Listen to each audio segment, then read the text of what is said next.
Père des cieux, donne-moi de t'exalter, donne-moi de te louer, donne-moi de te contempler en ce matin éternel dans ton étendue, Seigneur, infini. Et Père des cieux, en ce matin, alors que nous en sommes autour de cette table d'enseignement, je te prie, Seigneur, de saisir les lèvres de ton serviteur. Donne-moi de discourir éternel selon la hauteur de ta grâce éternelle des armées. Accorde-nous, Seigneur, de saisir, éternel, ce qui sera discuté au travers de ce temps éternel, armé d'enseignement. Que cela soit pour nous un édifice puissant qui nous mènera, éternel, à une vie transformée jusqu'au salut éternel des armées. Père, c'est ainsi que je te prie, au nom puissant de Jésus-Christ. À lui seul sera la gloire d'éternité en éternité. Amen. Bon matin à tous, une fois de plus, ma joie est non mesurable ce matin d'être encore à nouveau avec vous. Et la semaine précédente, nous avons tenu ce temps d'étude par rapport à la résurrection. Nous avons formulé cette question, la résurrection de Jésus, le Christ, est-il un canular? D'où vient l'origine de cette question pour ceux qui viennent de se connecter à nous? Avant de se faire, je rappelle que cette capsule n'est pas pour ceux qui sont nouveaux dans la foi, ceux qui sont parvenus à la connaissance de Christ il y a très peu, mais bien pour ceux qui sont fondés dans le Christ, ceux qui ont un fondement dans la foi. Et pour ceux qui sont nouvellement parvenus à la foi, je vous invite encore à consulter les capsules que nous avons mis en bas au niveau de la description. Donc, cette capsule s'adresse à ceux qui ont un fondement, encore une fois de plus. Et pour ceux qui viennent se brancher, pour ceux qui viennent se connecter à nous, et nous avons, la semaine précédente, nous nous sommes étendus sur cette question, sur la résurrection, à savoir, la résurrection est-elle un canular? Et cette question, de son origine, nous est parvenue par cet homme qui était autrefois pasteur, plus justement dans le contrée de Montréal, plus justement sur la rue Charland. Il tenait un culte, il tenait un ministère dans ce contrée. Et après cela, il fit de la radio. Et à l'instant même, il tient une chaîne sur YouTube. Et il est que cet homme qui était autrefois pasteur, et maintenant, aujourd'hui, il a interchangé le titre de pasteur pour celui plutôt de docteur ou bien encore historien. Donc, il a là dévoilé les pensées de son cœur, disant qu'il renonce à la pastorat et renonce même à sa foi chrétienne maintenant plutôt pour s'attacher maintenant à la doctrine vaudouidesque ou bien encore vaudouisant. Cet homme fait ombre à l'évangélisation et ainsi un obstacle à la foi, tout comme a été le code da Vinci.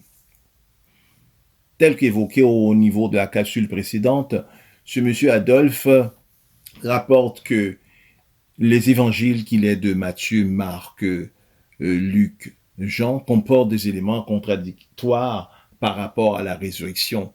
Ce que ce monsieur, qui échappe à ce monsieur, ce que il doit comprendre qu'au moment de la crucifixion, que les disciples n'étaient à la crucifixion puisqu'ils ont pris peur, ils ont été se réfugier et se loin de la scène de la crucifixion.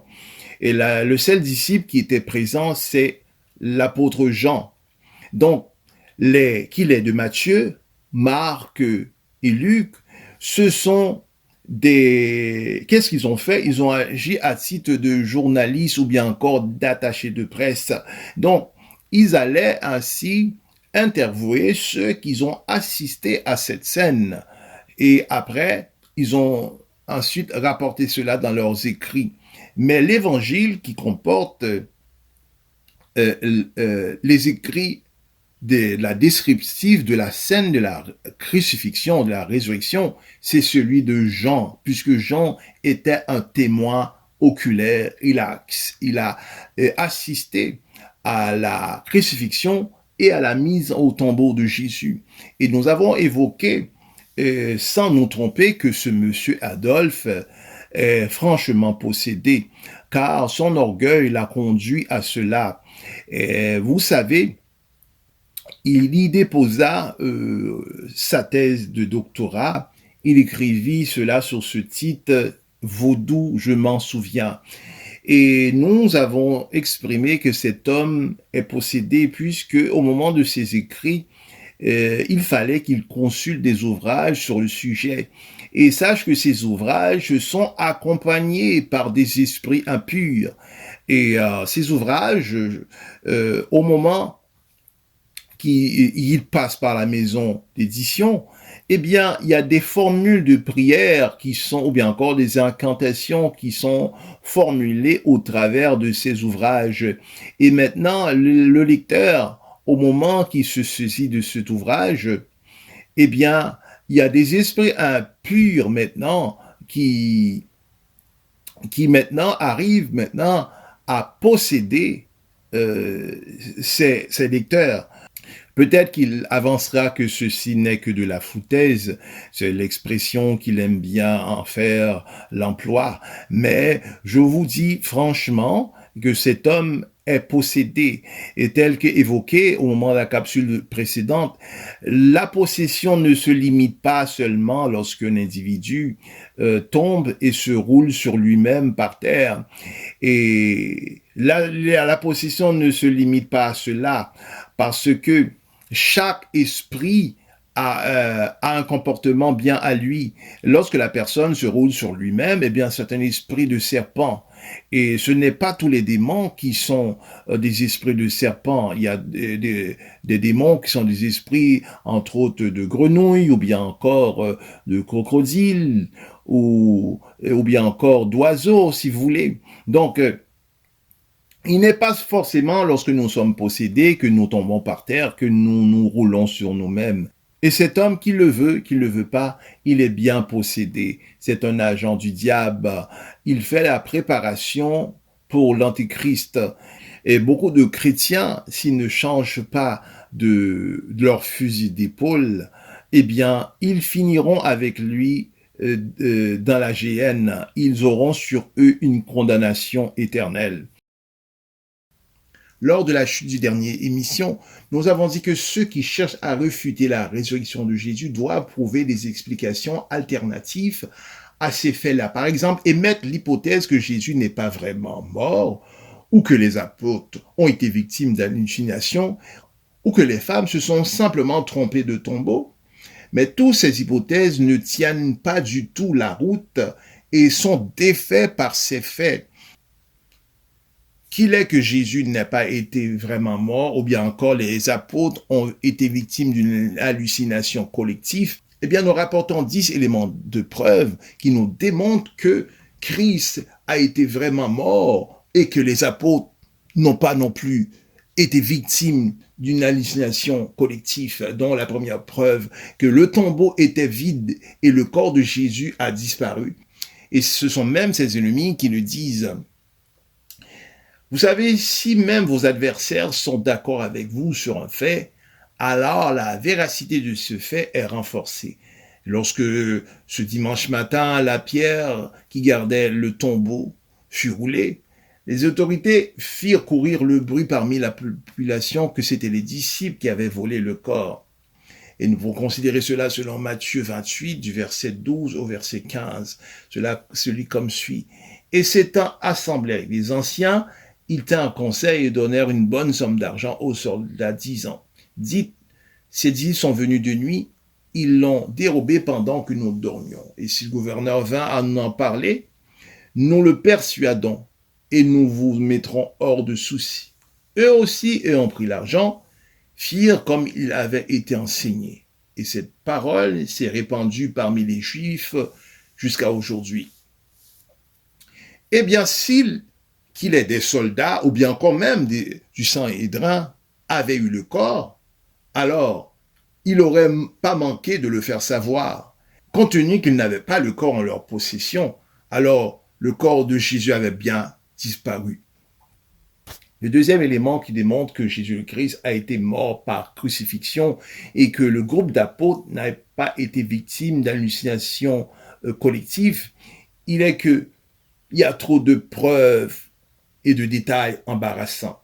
Les spécialistes reconnaissent que les récits de la crucifixion, de la fuite des disciples et de l'enterrement de Jésus ne peuvent pas avoir été inventés, car ils comportent beaucoup d'éléments justement embarrassants pour les principaux responsables de la première Église. C'est le cas par exemple du réuniment de l'apôtre Pierre, mais aussi du fait qu'un certain Joseph d'Arimathée, qui est une figure publique connue, qui a dû se charger de l'ensevelissement de Jésus dans son propre tombeau. Ces personnages nous demandent de nous étendre quelque peu. Qui est ce personnage de Joseph d'Arimathée?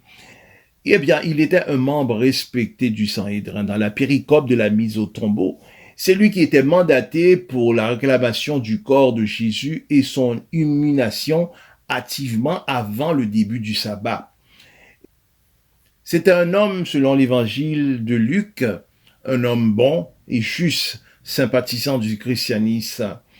Et contrairement à ce qui se fit lorsqu'un criminel était condamné, était mis en croix, eh bien, il avait droit comme sépulture à la fosse commune, ou bien encore une sorte d'ossuaire pour les corps non réclamés. Donc c'était ce qu'on donnait comme caveau, si vous voulez, à ces criminels réprouvés. Eh bien, lui, cet homme, ce Joseph d'Arimathée, a demandé que Jésus soit déposé dans son sépulcre. Il voulut donner un sépulcre honorable à Jésus.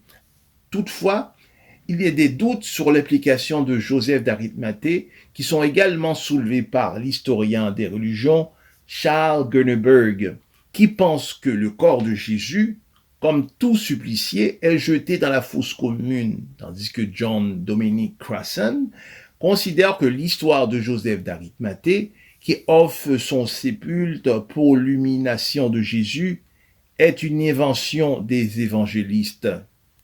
Toutefois, il n'y aurait pas pu se faire sans grand démenti de ses proches. Cela a été vrai. Eh bien, si le corps de Jésus n'avait pas été déposé dans le sépulcre de Joseph Arimathée, eh bien, cela ne se serait pas fait sans grand démenti de Joseph Arimathée lui-même et également de ses proches, si cela n'a pas été vrai. Troisième élément qui prouve que Christ a été bien mort par crucifixion et que les apôtres n'ont pas été victimes d'hallucinations collectives, il est que tous les évangiles rapportent que ce furent les femmes qui rapportèrent en premier lieu la découverte de la tombe vide aux apôtres et qui furent les premiers à rencontrer le Christ ressuscité. Ceci est un détail d'une extrême importance, car c'est confié à des femmes le rôle de premier témoin. Or, ce qu'il faut savoir, c'est que dans le bassin méditerranéen de l'époque, le témoignage d'une femme n'était pas recevable dans une affaire judiciaire, car les femmes étaient méprisées et réputées comme menteuses et inconstantes. Dans le judaïsme de l'époque, c'était à peine mieux, car le témoignage d'un seul homme l'emportait sur celui de deux femmes. Eh bien, c'est typiquement le genre d'élément narratif qu'un récit inventé aurait préféré éviter, car la société de l'époque, rapporter un tel détail, c'est s'exposer à un tel récit de la dérision et de moquerie. Donc, quatrième élément de preuve, c'est qu'il y ait une multitude de témoins bien vivants à l'époque des faits. Dans les jours qui suivent, nombreux ceux qui témoignent avoir rencontré, et ce souvent à plusieurs reprises, Jésus le Christ. Parmi eux, une groupe de femmes, dont Marie de Madeleine, et les 11 disciples et 2 autres proches des disciples sur la route d'Emmaüs. Nous pouvons considérer cela au travers de Luc 24. Il est dit ainsi, il leur apparut vivant et en leur donna plusieurs preuves, se montrant à eux pendant 40 jours et parlant des choses qui concernent le royaume de Dieu. Il est certain qu'au début de l'église de Jérusalem, débordait de gens qui ont rencontré Jésus le Christ dans un corps ressuscité. Comme le rapporte Paul, il est dit ensuite, il est apparu à plus de 500 frères à la fois, dont la plupart sont encore vivants et dont quelques-uns sont morts, selon 1 Corinthiens 15, 6. Ce qu'il faut comprendre, c'est qu'à une telle échelle, il ne peut en aucun cas s'agir d'hallucination collective. Non seulement le phénomène n'est pas scientifiquement attesté, puisque la définition d'une hallucination se produit au niveau neurologique dans la tête de chaque personne, mais qu'en plus, il est rationnellement impossible, je dis bien impossible, qu'un groupe d'individus puisse indépendamment halluciner exactement un même contenu, et ce à plusieurs reprises. Je reprends. Il est impossiblement qu'un groupe d'individus puisse indépendamment halluciner exactement un même contenu à plusieurs reprises. Cinquième élément, qui s'énonce plutôt par une question. Mais d'où vient ce nouveau courage et cette transformation des disciples? Souvenez-vous bien, lorsqu'on s'est saisi de Jésus au moment de son arrestation du jardin de Gethsémani, les disciples ont pris peur et ils ont ainsi pris leurs pieds à leur cou et ils se sont dissipés. Ils allèrent se cacher. Mais d'où vient tout à coup ce nouveau courage et cette transformation? C'est l'un des points qui semble le plus difficile à résoudre pour les historiens et qui pousse beaucoup d'entre eux à accepter l'idée qu'il a dû se passer quelque chose. Pichon Lapide, un historien de confession juif, écrit ceci. Si les disciples étaient complètement déboussolés et au bord d'une fuite du désespoir à cause du fait bien réel de la crucifixion, il a fallu une autre fait bien réel pour métamorphoser cette bande de juifs découragés, abattus. Eh bien, cela écarte du même coup l'hypothèse d'un Jésus qui a survécu à ses blessures et ne serait pas mort à la croix. Non seulement cela, c'est techniquement impossible selon les descriptifs très précises donnés dans les évangiles concernant le sang qui d'abord jaillit de son corps et ensuite l'eau. Nous savons que médicalement, lorsque un corps a fini d'être épuisé totalement de son sang et maintenant fera surface que de l'eau seulement. Et également, comment nous pouvons croire que les disciples seront transformés d'une manière totale après que Jésus ne serait pas mort à la croix, qu'il serait plutôt cliniquement mort, qu'il serait déposé dans un sépulcre? Comment pouvons-nous constater cette transformation si remarquable des disciples, si simplement que Jésus le Christ a été déposé dans le tombeau, qu'il serait simplement cliniquement mort après sa descente de la croix et qu'il aurait traîné un corps malade du tombeau et qu'il aurait appelé son médecin pour lui faire quelques bandages et qu'il aurait pris certaines boissons fortifiantes afin de pouvoir le ménager un peu et que il aurait pris simplement 2 jours. Nous disons la Bible dit qu'il a ressuscité 3 jours après. Mais Jésus le Christ est bien mort le jour du sabbat. Nous parlons à peu près autour de entre midi et 3 heures, car avant cela, il y eut jugement, et après le jugement, la crucifixion. Donc, la crucifixion aussi autour de midi à 3 heures de l'après-midi, à peu près. Et le dimanche matin, survint la résurrection. Donc, nous parlons à peu près autour de 2 jours. 2 jours, donc, de vendredi après-midi à dimanche matin. C'est 2 jours, mais nous nous tenons plutôt à la Bible qui dit 3 jours. Donc, s'il n'en était que seulement 3 jours dans l'état que se trouvait le corps de Jésus, 3 jours ne suffiraient pas pour pouvoir récupérer, pour pouvoir se tenir. Donc, Jésus aurait besoin d'une plus longue période de convalescence. Donc, et nous sommes en présence de quelque chose de bien plus important qui s'est passé, qui est conduit à cette transformation la plus totale des disciples. 6e élément de preuve. Jésus apparaît ainsi à des opposants et à des proches sceptiques qui se mettent à croire en lui. Parmi les récits de témoignages, les plus poignants sont ceux qui concernent des personnes qui n'étaient pas attachées au ministère de Jésus et ne croyaient pas en lui. C'était au moins le cas de deux figures majeures des débuts du christianisme, Jacques, frère de Jésus, et Paul de Tarse, un pharisien persécuteur des premiers chrétiens. Les évangiles rapportent à plusieurs reprises à propos de Jésus que ses frères non plus ne croyaient pas en lui. Et Jacques n'est même pas présent du côté de sa mère au moment de la crucifixion, mais plutôt Jean, celui que Jésus aimait, qui était fils de Zébédée. Et cela sont autant de détails gênants, donc d'autant plus qui nous montrent la crédibilité de la mort et ainsi de la résurrection de Jésus. Mais quelque temps plus tard, il est rapporté que Jésus est apparu à son frère Jacques. Et ce Jacques, du même coup, s'est mis à croire dans Jésus et au point de devenir l'un des principaux responsables de l'Église, d'après Acte 15.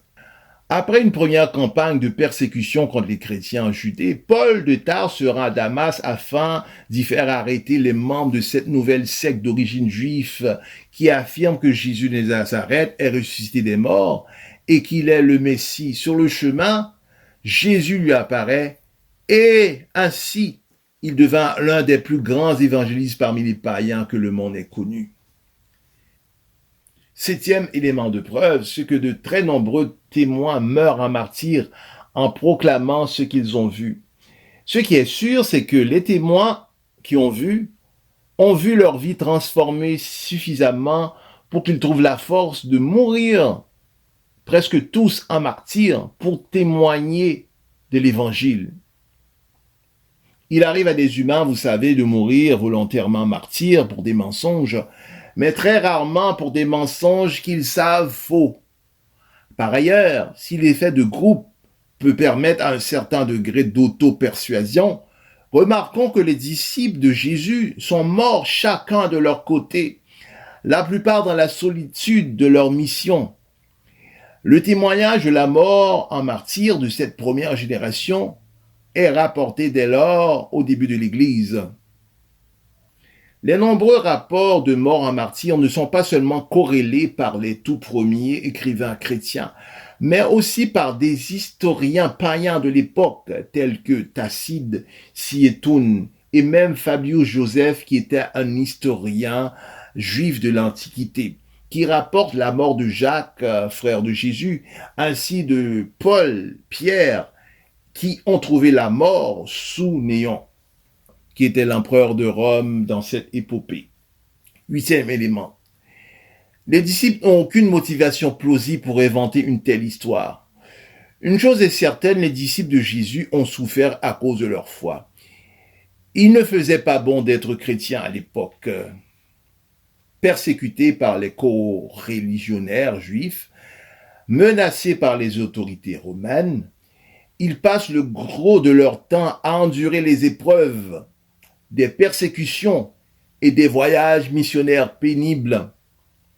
Lorsqu'on regarde à la vie des gourous, et même des gourous d'aujourd'hui, ou de faux prophètes, leur choix de vie relève inévitablement l'un des trois types de motivation. D'abord, nous parlons de la soif de pouvoir, le désir sexuel, ainsi que le désir de s'enrichir. Alors si nous scrutons la vie des apôtres, il n'y a rien qui s'approche à cela. Ils enseignèrent plutôt la stricte fidélité conjugale.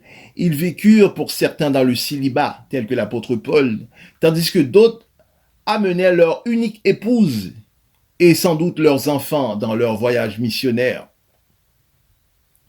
Au sujet du désir de l'argent, rien de tel non plus. L'apôtre Paul se plaît à travailler de ses mains comme fabricant de temples pour ne pas percer financièrement les communautés, tandis que dans toutes les lettres aux premiers chrétiens, la soif de posséder et l'avarice sont constamment condamnées et montrées du doigt et employées comme critères pour discerner les faux enseignants et les faux convertis.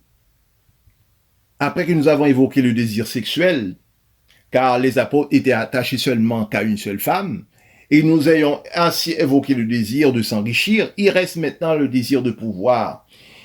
Mais à quoi bon se disperser dans la nature et fonder des communautés qui doivent quitter peu de temps après sans en profiter? Contrairement à beaucoup de faux prophètes et de gourous, les apôtres ne cherchent pas le pouvoir. Ils n'ont pas fondé de royaume ou d'enclave. Ils ont vécu leur vie dans l'humilité et dans la convivialité. Donc, la question qui se pose, quelle motivation qu'auront-ils pour inventer cette histoire? Est-ce l'argent? Est-ce le sexe? Ou bien le pouvoir? Eh bien, je vous donne la réponse, mes chers amis. Rien de tel. En fait, la seule raison qu'il avait et qu'il mettait constamment avant tout au long de leur récit, c'est que Jésus était bien ressuscité d'entre les morts et qu'il l'avait vu et en était témoin. Et par amour et obéissance, ils n'ont pas hésité à renoncer à ces choses et à enseigner à leurs disciples à en faire de même. Neuvième preuve qui démontre que Christ a été mort de par sa crucifixion, que les apôtres n'ont pas subi une hallucination collective. Eh bien, cela, c'est une invention inutile ou une vérité théologique surprenante. Pourquoi? Parce que les Juifs attendaient la résurrection à la fin des temps. Et les premiers chrétiens auraient pu tout à fait se constituer à une secte crédible en se contentant de dire simplement que Jésus était le Messie et qui est maintenant mort pour les péchés de l'humanité, mais que son corps repose tranquillement en terre jusqu'au jour où Dieu fera intervenir à la résurrection finale de l'humanité et qu'il régnerait alors à ce moment-là. Mais en effet, même si non seulement pour les Juifs de l'époque, un Messie crucifié paraissait une idée nouvelle, mais l'idée même d'une résurrection définitive d'un seul individu avant le jour final de la résurrection générale des morts n'était pas même le spectre des possibilités envisageables. Dixième et dernière preuve. C'est un élément définitif qui est à l'origine de tout et qui donne sens à tout. C'est que les documents chrétiens les plus anciens mentionnent constamment la mort et la résurrection de Jésus. La résurrection de Jésus fut un élément tellement important que les premiers chrétiens furent du dimanche matin le moment de la semaine où Jésus était ressuscité. Le moment de se rassembler qui remplace samedi qui était pour eux le jour du sabbat. Ces disciples pieux n'auraient jamais effectué une telle modification dans leur pratique du sabbat au samedi, maintenant pour le troquer par le culte du dimanche matin, s'il ne s'était pas passé quelque chose d'incroyable qui est venu transformer radicalement leur façon de voir et de comprendre Dieu. Donc la mise du corps de Jésus suite à son décès, de sa crucifixion dans une fosse commune, est complètement fausse, puisque, tel que nous avons évoqué, Joseph Arimathée aurait démenti la chose et ce publiquement, car c'était un homme qui était bon et juste et également était un membre clé du groupe du Sanhédrin. Donc le dépôt du corps de Jésus, tout comme prétend ce monsieur Adolphe dans une fosse commune, est à rejeter, puisque Arimathée, au moment de ses écrits, était encore du vivant, et non seulement s'il était pas du vivant, il avait passé par le décès, mais des groupes de sa parenté, ou bien encore les membres du Sanhédrin, ou bien quelques autres membres, auront démenti la chose, et non seulement cela, et l'apôtre Paul va écrire aux Corinthiens disant que Christ est ressuscité. Et si Christ n'est pas ressuscité, eh bien notre foi est vaine. Et si Christ n'est pas ressuscité, eh bien nous ainsi nous serons pas ressuscités au moment que nous passerons par le décès. C'est la raison pour laquelle que nous nous efforçons par l'Esprit de Christ de vous éclairer par rapport à la situation de la résurrection, parce que s'il n'y a pas eu lieu de la résurrection de Christ, eh bien nous-mêmes, nous ne serons pas ressuscités. c'est que l'apôtre Paul, disant aux Corinthiens 15, alors qu'il écrivit cette lettre aux Corinthiens, parlant de la résurrection, disant que la plupart d'entre eux sont encore du vivant. Et c'est qu'il voulait dire, il voulait dire que vous pouvez, si vous voulez, aller les interviewer pour leur demander de la question. Il a dit que plusieurs entre eux sont encore vivants. Alors s'il n'était pas ainsi, l'apôtre n'aurait pas eu l'audace d'aller dans une telle affirmation. Le total des apparitions relatées par les évangiles s'élève à 9, dont le premier est le jour de Pâques à Marie de Madeleine, en second lieu aux femmes qui revenaient du sépulcre, en troisième lieu à Simon-Pierre, au quatrième lieu aux pèlerins d'Emmaüs, en cinquième lieu aux apôtres réunis dans le cénacle avec Thomas absent, et ensuite 8 jours plus tard, aux apôtres réunis dans le cénacle, maintenant avec Thomas qui est présent.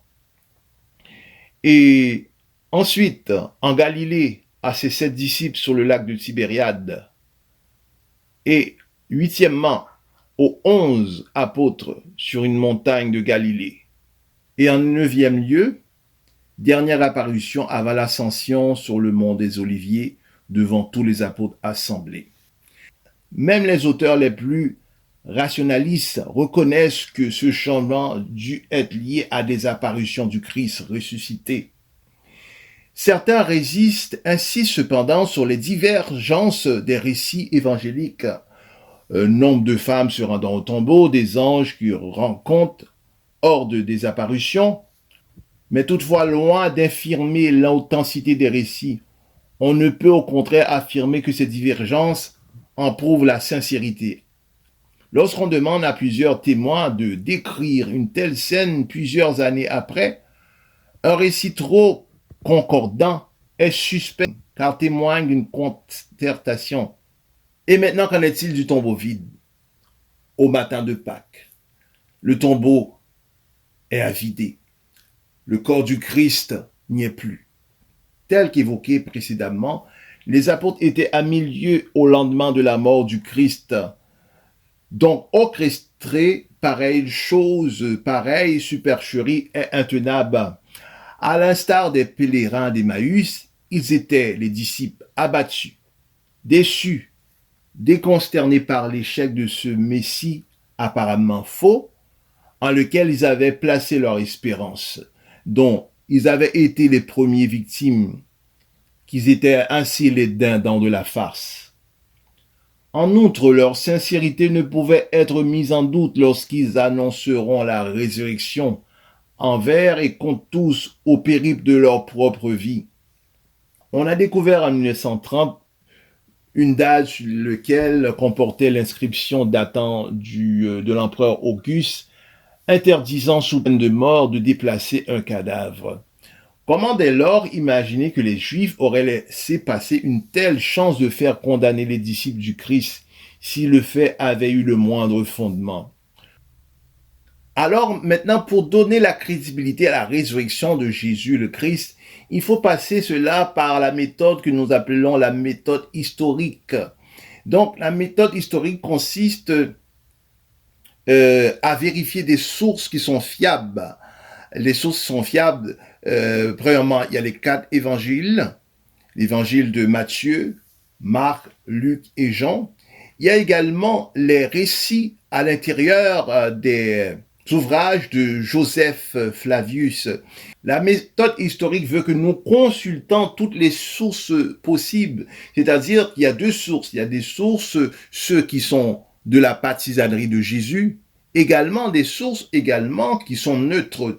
Joseph Flavius est parmi ceux-là, ceux qui sont neutrales par rapport à la position de la résurrection de Christ, puisque Joseph Flavius, lui, n'a pas vu Jésus ressusciter. Mais, en tant que bon journaliste, ou bien encore attaché de presse, il a recueilli les données et les a vérifiées avant de l'insérer parmi ses récits. Vous savez, il aurait eu un message suspect par rapport au récit des évangiles si ce Fabius était l'un des disciples de Jésus, alors il amènera seulement des éléments de preuve afin d'embellir la résurrection. Alors, ce Joseph Fabius, tel qu'évoqué, il était bel et bien païen. Et ceci qui donne maintenant force, qui donne crédibilité à la résurrection de Christ.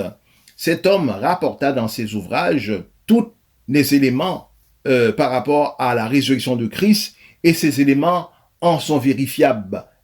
Qu'il est de Joseph Fabius, également la manière que les apôtres en sont morts, tous presque martyrs, de l'apôtre Pierre ainsi que de l'apôtre Paul, ils sont morts crucifiés la tête par en bas à leur demande, car ils se sentaient indignes de mourir comme Christ. Il y a également Jacques, fils d'Aphée, qui était le chef de l'église de Jérusalem. Il a été jeté du promontoire sud-est du temple, haut de 30 mètres. Il a survécu et a été battu à mort avec des bâtons par ses ennemis. Il y a également André. Il est mort crucifié après avoir évangélisé autour de la mer Noire. Les témoins racontent qu'André aurait déclaré en voyant la croix: « J'ai longtemps désiré et anticipé cette heure. » La croix a été consacrée par le corps du Christ pendu à la croix. Il a continué à prêcher à ces tortionnaires pendant 2 jours avant de mourir. Également Jacques, fils de Zébédée, a évangélisé l'Espagne. Il est le premier apôtre à mourir en martyr, décapité à Jérusalem. Et il y a ainsi Philippe qui a évangélisé l'Asie mineure. Il est mort lapidé et crucifié la tête en bas en Phrygie. Et ainsi Barthélemy a évangélisé l'Arabie et la Mésopotamie. Il a été flagellé, écorché vif, crucifié, puis décapité.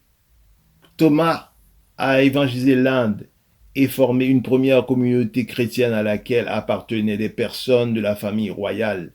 Il y est mort, transpercé par une lance. Et ensuite Matthieu a évangélisé l'Éthiopie. Il est mort tué par l'épée.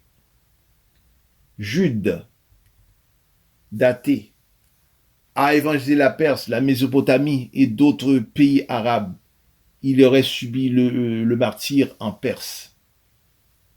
Simon le Zétole a évangélisé la Perse, l'Égypte et les Berbères.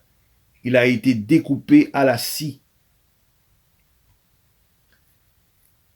Et enfin Jean est le seul à être mort de vieillesse. Il a pourtant connu le martyre par immersion dans un bain d'huile bouillant à Rome, condamné aux mines à Patmos, où il rédigea l'Apocalypse. Il est mort de vieillesse dans l'actuelle Turquie. Tous ces hommes ont répondu à l'appel de Jésus d'aller partout dans le monde, de prêcher la bonne nouvelle. Et faisant route à pied, dans des routes interminables et impraticables. Et ils ont subi toutes sortes de choses pour chasser par tous et pour finir, pour mourir d'une mort atroce, pour finir en martyr pour quelque chose qui n'est pas vrai. Cela ne tient pas du tout la route. Pour que cela soit. Et que moi-même, j'accepterais, c'est de subir toutes ces choses. Il aurait fallu qu'il y ait véritablement la résurrection du corps de Jésus le Christ. Je vous pose la question à vous qui m'écoutez. Et même ce monsieur Adolphe, serez-vous en mesure de subir toutes ces choses? Être jeté dans des huiles bouillantes, être découpé à la scie, être crucifié, la tête par en bas, pour une chose que vous savez au fond de vous, qui est un canular et qui n'est pas vrai du tout. Mes chers amis, l'heure venue de se quitter. Nous serons ensemble la semaine prochaine, Dieu voulant. D'ici là, veuillez vous abonner, veuillez partager la vidéo, Veuillez également appuyer sur la cloche de notification afin de pouvoir consulter la prochaine capsule lors de sa mise en ligne. D'ici là, que le Seigneur puisse bien vous garder.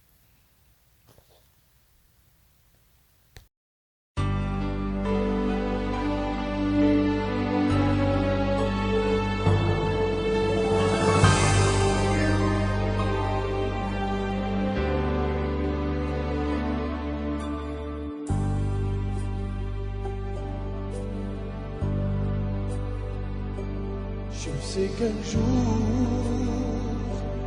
mes yeux verront Jésus.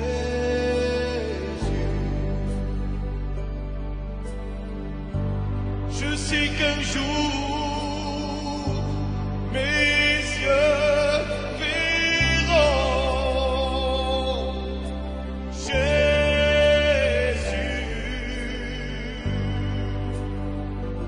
Si je marche jusqu'au bout, par la foi et malgré tout, je sais qu'un jour, mes yeux verront Jésus.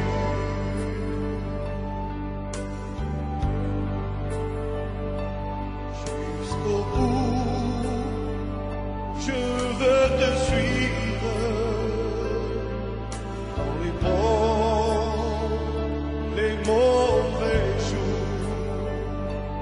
Avec Dieu, mourir c'est vivre. Avec Jésus, oui pour toujours. Je sais qu'un jour, mes yeux verront Jésus. Je sais